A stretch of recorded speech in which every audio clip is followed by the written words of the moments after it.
Let's speak to my guests, Dr. Taj Hargey, but before that, Myriam Francois-Cerrah, who is media spokesman for Exploring Islam Foundation, which was behind the campaign. Good afternoon, Myriam. Hi there, good afternoon. So, were you surprised at all by the findings? Well, I suppose the YouGov poll isn't really that shocking to many of us. I suppose it's saddening more than necessarily shocking to think that, 1 in 7 or less than 1 in 7 associate Islam with peace, when I think for most practitioners of the religion, the concept of peace, being at peace with one's creator, being at peace with oneself and one's community, and sort of peace globally is such a central tenet of the faith. Or to discover that, less than 1 in 5 Britons believe that Islam has a positive impact on society, when in fact I think most Muslims do firmly, this is obviously a mainstream view, consider that they draw very much on their faith in trying to make a positive contribution to the world around them, whether that be being merciful to an elderly person on the tube when we give them our seat, or perhaps, in the type of work that we choose to undertake. So, in that sense, the campaign was really an attempt to contribute to changing these negative perceptions by putting forward lay Muslims, if you like, Muhammad blogs, Khadija blogs, and the ways in which their faith does inspire them to go out and do good work in the world around them. And so we picked 3 people so that they could focus on 3 areas which they themselves work in. So we focused on social justice, women's rights, and the environment, where we did find there were large misconceptions. Are you putting these posters up in very Muslim areas? Will they be in Bradford, for instance? At the moment, the campaign is London-focused, so right. It's tube stations, bus stops and cabs throughout London. Will it be spreading? Sorry? Will it spread to other parts of the country? We thoroughly hope it will be, yes. And will you target Muslim areas in this at all? Well, there's not really an idea of targeting Muslim areas specifically. Why I'd not? like to think that most areas certainly are to a large extent diverse. No, the campaign... Well, look, I don't know if you've been to Bradford recently, but I have, and it would be an area, I'm sure, which has got a huge Muslim population in, who may well benefit from knowing these things about their religion. Sure. Well, I think, there's no opposition to putting a poster in Bradford. It's not something we feel particularly strongly against. But the objective was to campaign in a way that would open dialogue with broader society. So the objective is to open doors of communication with non-Muslims mainly. Okay, Myriam, stay there for a second. Dr. Taj Hargey, good afternoon to you, Dr. Hargey. Dr. Hargey, this campaign, rather than targeting the wider population, is there something to be said that a campaign should be targeting the Muslim community themselves to help educate people about these issues? After all, if it doesn't begin from within the Muslim community, then what's the point? Absolutely. I think without targeting the Muslim population, we don't really get the message across.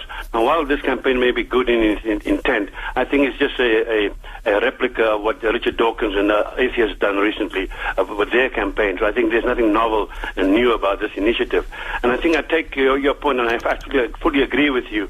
The issue here is firstly to convince the Muslim population that there is something good about Islam. For example, many of them say, well, in fact, one of the posters I saw this morning talks about I support women's rights, and so does the Prophet Muhammad. Now, when you look at the Hadith says the majority of inmates of hell are women. The Hadith says that women are defective and mentally inferior to men and so forth. So it's one thing to say that, listen, yes, Islam says or agrees with equal with gender rights, but the reality of the Hadith is very different. So unless you address this and target this to Muslims, then how can they then project a far more relevant portrait of Islam? I think, sorry, Dr. Hargey, let me stop you there for a second. Myriam, I think you need to come back in and answer that point. Absolutely, yeah. I think fundamentally we would agree with the idea that our initiative should really only be one part of broader initiatives to try and open routes for dialogue with all sectors of society. And so...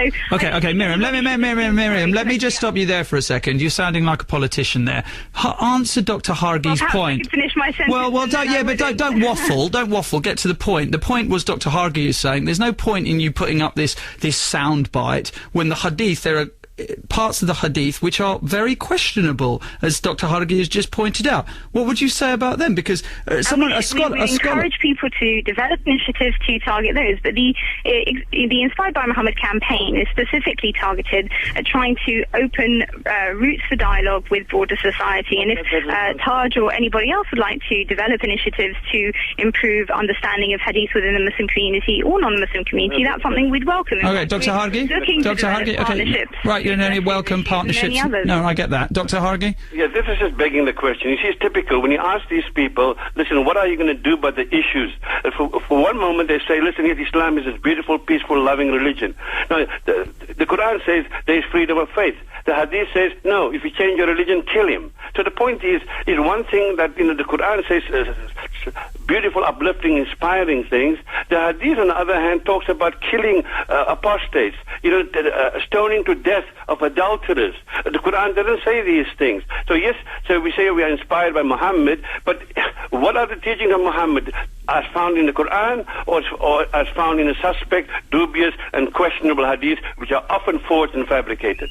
Well, perhaps that's really a fantastic opening to say the point of a campaign called Inspired by Muhammad is to look at the ways in which Muhammad as a person inspired people to try and be better people, to try and contribute positively to the world around them. So, as I said, the campaign isn't called Inspired by Islam. We chose specifically to focus on the individual Muhammad so that we can look at the ways in which individuals... And the individual... Sorry, Dr. Hargey, let Myriam finish her point. Go on, Myriam. Sorry, the ways in which, lay individuals understand their faith and model their behaviour on that of the Prophet in an attempt to try and be more merciful, more compassionate. And I don't agree with Taj and that, the vast majority of Muslims in this country, what we'd like to call the mainstream, don't sort of walk around thinking about how to kill apostates or stoning. The vast majority of people are concerned with trying to be more humane, trying to be more compassionate and trying to make a positive impact on the world around them. And that's what we're trying to promote. Nothing more, nothing less. Okay, Dr. Hargey. This whole campaign it reminds me of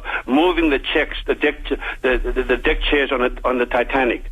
There's a big hole in the ship, and all we are trying to do is to move the deck chairs around. That's not going to solve the issue. And the issue here, you say we want to base our lives on the great inspiring example of the Prophet Muhammad. I'm all for that. However, they do not want to address this issue that the Hadith itself says, and she's a woman, and the Hadith says that she is deficient to me.